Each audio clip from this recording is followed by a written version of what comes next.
Sometimes it can be really nice to explore tricky topics through a story, and we've got a couple of books that we think are really helpful, particularly with managing worries and anxieties with your children. So I'm going to read this story now. It's called The Huge Bag of Worries by Virginia Ironside.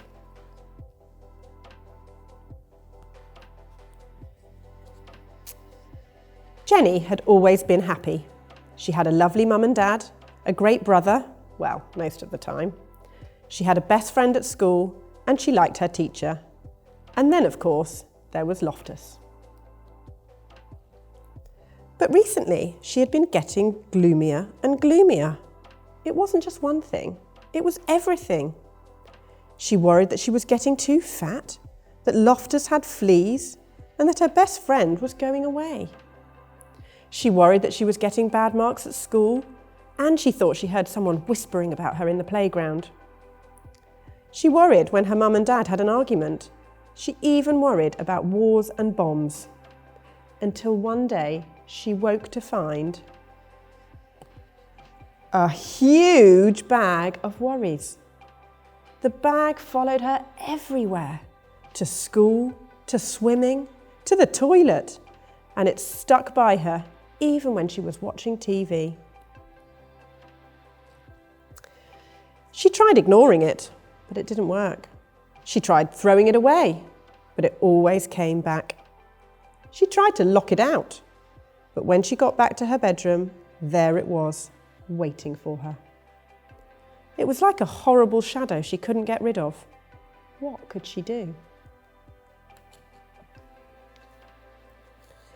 She asked her brother for help, but he was busy with his computer game, and all he said was, "I don't know what you're talking about. I don't have any worries." After that, she didn't feel like asking anyone else. She knew she'd only feel stupid.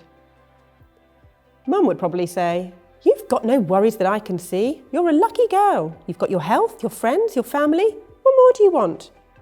So she decided not to tell her. Dad might know what to do, but then she thought again. No, Dad had enough worries of his own. She couldn't ask him. Every day, things got worse.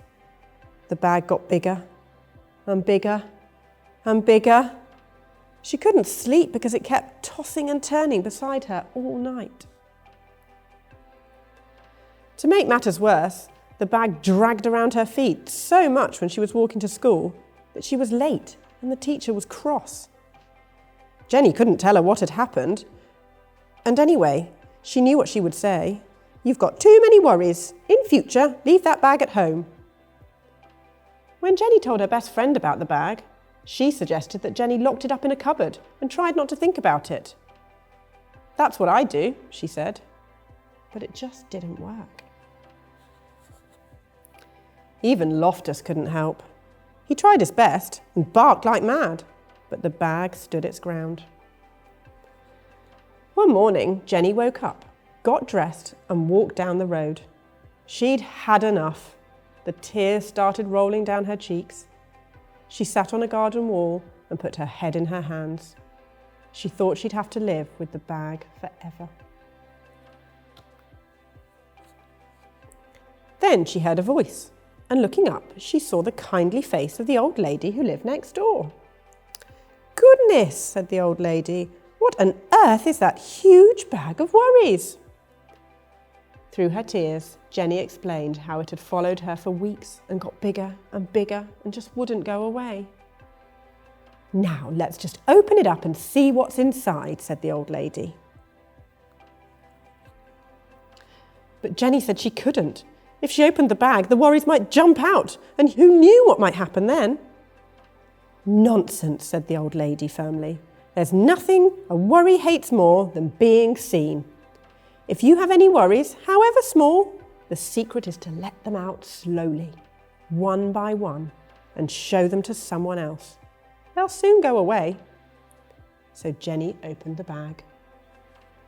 The old lady sorted the worries into groups. Jenny was astonished to see how small they looked when they were out in the open. Half the worries disappeared because lots of worries just hate the light of day. As for the rest, The old lady put some in her shopping basket to deal with herself. Some she sent packing because she said they belonged to other people. Some she just blew a kiss to. And some, she said, were worries that everyone had, even Jenny's family, her friends and her teacher.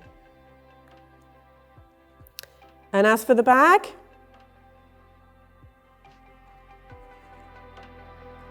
the end.